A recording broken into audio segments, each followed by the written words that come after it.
Let's hear now from Susanna Zawaisky. She speaks 7 languages and spent many years teaching English abroad and has even written a book called Language is Music.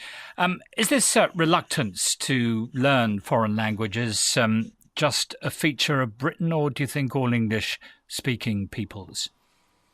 I think it's all over the English-speaking world, and I think there are 2 main reasons. One, as I agree with your previous speaker, that there's a lack of necessity. People don't see the necessity. And so necessity breeds motivation. And for example, we see that in Brazil, there are English language schools popping up everywhere because they need to learn English to be able to sell their products abroad.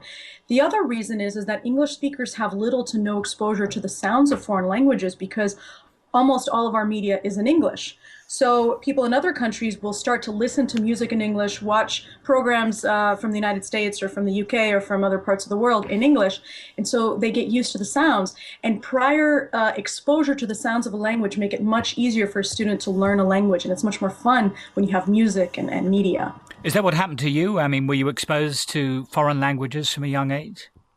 I was. I was born in the former Soviet Union and I came to the United States when I was 3, but I grew up in an area with a large Hispanic population and Vietnamese population. So I heard Spanish from a young age, even though I didn't start formally studying it until I was 15 or 16.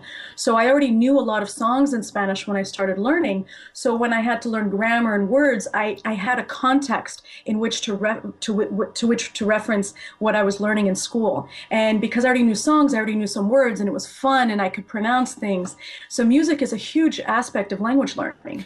So you had a bit of a head start, if you like, but what would be your advice to other English speakers, perhaps averse to learning foreign languages?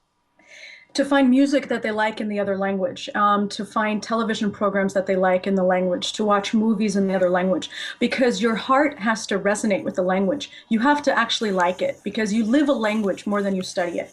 So you have to find something that you like about it. For example, if somebody likes watching football, they can watch football programs in another language, so they're at least getting used to what it sounds like.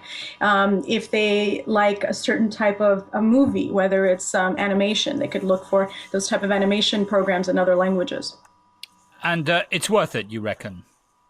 Of course, because, you get paid more money usually in government jobs if you speak another language. You have much more opportunity, you have many more opportunities to do trade if you speak another language. And in the United States, we have 20% of our population speaks another language at home. So even for domestic marketing reasons, it's important. Susanna Zawaisky, who speaks 7 languages and